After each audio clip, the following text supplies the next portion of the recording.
Contar histórias é o ofício que transforma o comum em extraordinário. Apesar disso, se o ofício de contar histórias fosse um livro, nós ainda estaríamos na introdução. Existe muito sobre esse tema que ainda não foi falado, uma infinidade de aplicações a serem exploradas, como, por exemplo, a aplicação da contação de histórias na criação de conteúdos. Então, nesse vídeo, nós vamos percorrer juntos esses caminhos ainda inexplorados.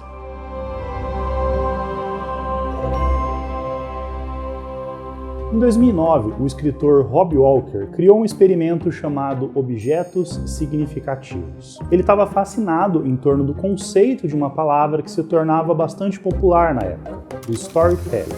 Dizia-se que era possível aumentar a percepção de valor de uma marca ou produto ao contar histórias sobre ele. Ele decidiu testar isso ao pé da letra. Pesquisando no eBay e visitando brechós, ele comprou diversos objetos aleatórios. Itens tão aleatórios quanto um martelo de madeira, um soprador de bolhas de sabão ou uma caixa redonda vazia. Então, escritores de ficção, como William Gibson, autor da trilogia Neuromancer, foram convidados para escrever histórias sobre esses objetos. Assim, um simples martelo de madeira, comprado por 33 centavos de dólar, se tornou um item mágico que poderia ser utilizado pelo seu portador para atravessar fendas temporais e viajar pelo tempo e espaço.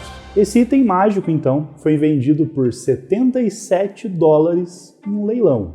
Lembrando, ele custava 33 centavos de dólar. O mesmo movimento de valorização aconteceu com diversos outros objetos incluídos nesse experimento. Todas as narrativas criadas, é claro, eram ficção. E isso ficou claro no momento em que foram realizados os leilões dos produtos ao público. Inclusive, por se tratar de um experimento, todo o dinheiro arrecadado com as vendas foi doado para instituições de caridade. De lá para cá, foram produzidos milhares de artigos e vídeos sobre storytelling. Então, o que faz desse vídeo diferente de todos esses outros conteúdos que você vai encontrar por aí? Aqui, eu quero ir um pouco mais fundo, investigando por que histórias exercem esse poder sobre nós, além de te mostrar na prática como os elementos da contação de história podem ser utilizados em diversos momentos do seu dia a dia. Para isso, esse vídeo vai ser dividido em 3 capítulos: a essência, a evolução e a aplicação da contação de histórias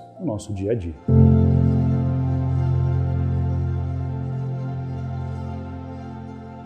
O primeiro passo para aprender uma nova habilidade é compreendendo a sua essência, aquele elemento fundamental que faz com que essa coisa se sustente. Histórias são muito mais do que elas aparentam. Um olhar desatento pode até supor que uma narrativa não passa de uma sucessão trivial de acontecimentos. Grandes histórias, na verdade, são ótimos disfarces. Superficialmente, elas são capazes de nos entreter.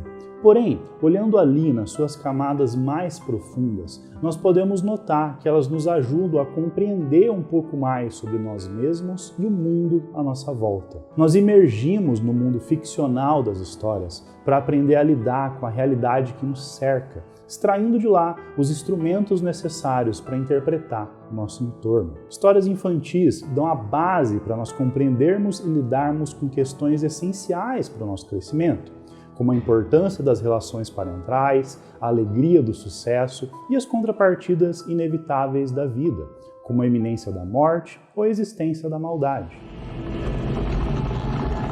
Long live the king.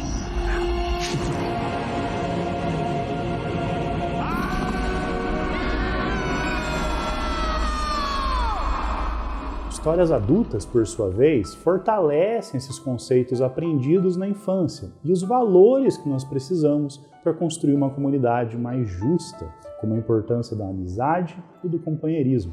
Come on, Mr. Frodo. I can't carry it for you, but I can carry you. Come on!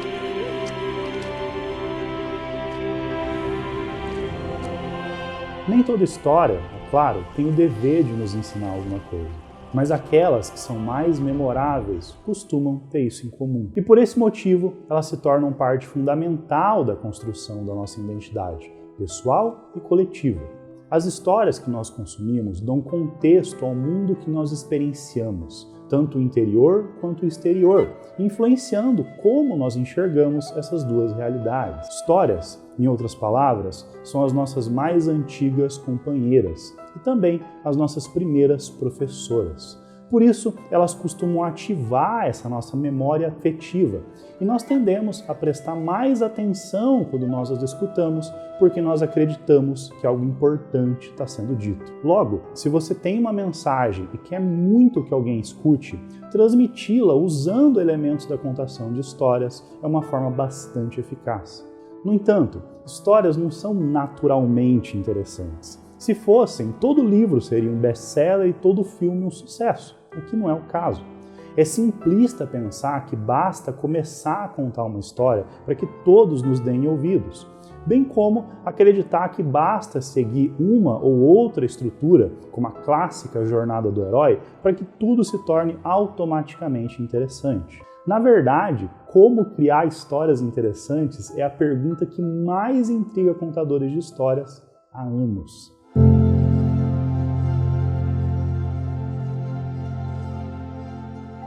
Aristóteles foi um dos primeiros a tentar desvendar o mistério do que faz com que as histórias se tornem interessantes. Vem dele a percepção, nada óbvia para a época, de que toda história deve ter um início, um meio e um fim, sendo que cada um desses momentos deve cumprir um papel específico no desenvolvimento de uma narrativa. Nós esperamos que o início nos cative, demonstre por que nós precisamos prestar atenção no que vai ver a seguir, que o meio seja utilizado para desenvolver a argumentação e que o final conclua o que foi exposto no início. Partindo dessa base primordial, diferentes contadores de histórias, ao longo do tempo, desenvolveram teorias complementares que os ajudaram a desenvolver narrativas envolventes. Hoje, existe uma infinidade de recursos na literatura, no cinema, na televisão ou na publicidade que nos ajudam a contar histórias melhores. Estudar esses elementos é a base primordial de aprendizado da contação de histórias. Por exemplo,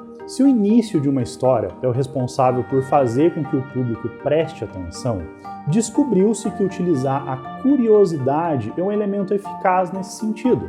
Eu fiz isso no início desse vídeo, quando eu disse que o nosso conhecimento sobre a contação de histórias ainda estava na introdução. Isso criou uma lacuna de conhecimento na sua mente. É provável que você tenha dito, beleza, então eu quero saber o que tem além dessa introdução.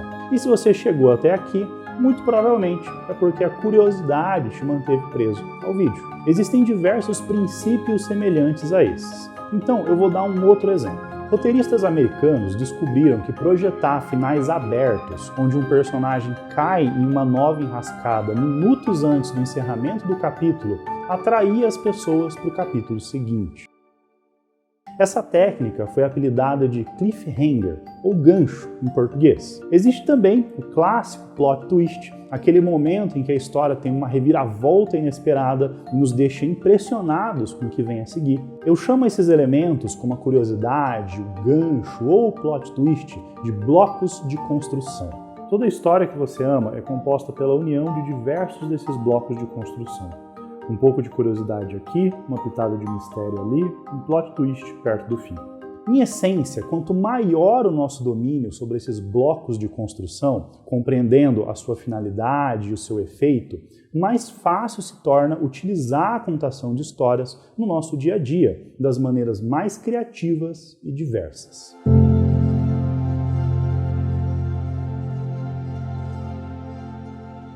A contação de histórias, ou storytelling, como você preferir chamar, não se trata somente de entender que contar histórias é importante, ou de compreender a estrutura X ou Y.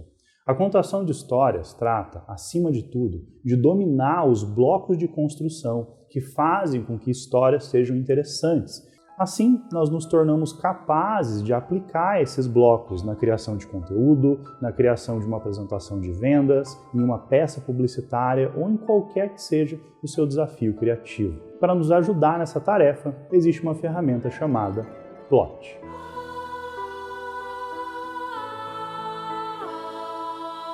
O plot é um deck de 60 cartas, onde nós podemos consultar os principais blocos de construção narrativa e descobrir como utilizá-los. Para te mostrar na prática como ele funciona, vamos ver o processo criativo por trás de duas criações recentes que nós fizemos lá no Instagram. Os conteúdos: como eu me tornei uma coletora de ideias e uma pequena história sobre o medo de criar. O primeiro passo é entender qual é a mensagem que nós queremos passar. E o segundo, se perguntar como tornar isso interessante. Momento em que nós vamos consultar os blocos de construção narrativa. No primeiro exemplo, nós queríamos explicar para o público as vantagens de ser uma coletora de ideias. Ou seja, uma pessoa que tem o hábito de armazenar suas referências e inspirações para consultá-las com facilidade quando estiver criando. Essa era a mensagem. Existem milhares de maneiras de transmitir essa mensagem. Mas como fazer isso como se fosse uma história, acendendo essa memória afetiva que o público tem por narrativas? Nós criamos um conflito, utilizando o bloco de construção chamado contraste. Nas histórias é comum nós encontrarmos forças antagônicas se enfrentando. O bem versus o mal, o amor versus o ódio, a bondade versus a maldade. Então, nós utilizamos isso criando um contraste para a ideologia da coleta de ideias, a chamando de caça de ideias. Ao contrário da coleta, a caça de ideias é bem mais trabalhosa, já que cada criação depende da caça de novas referências, o que alonga muito o processo criativo. Foi assim que nós transmitimos a mensagem utilizando o bloco narrativo do contraste para criar um conflito entre essas duas ideologias e assim transmitir a nossa ideia. Eu deixei de ser uma caçadora de ideias para me tornar uma coletora de ideias. Vem comigo entender isso. Tudo começava em frente ao computador, onde esperava uma ideia de conteúdo aparecer, mas ela não aparecia. Então, eu ia à caça. Testava 1000 caminhos diferentes até conseguir fazer alguma coisa. Já no segundo exemplo que eu quero te apresentar, o nosso desejo era falar sobre aquelas ideias que nós nunca tiramos do papel por medo. Pelo medo de julgamentos, pelo medo do fracasso ou de sair da nossa zona de conforto. Você, assim como eu, deve ter muitas ideias assim, guardadas aí na gaveta. Nós queríamos criar um conteúdo que incentivasse as pessoas a seguir em frente com as suas ideias, apesar do medo. Essa era a nossa mensagem. Mais uma vez, como transmitir isso como se fosse uma história?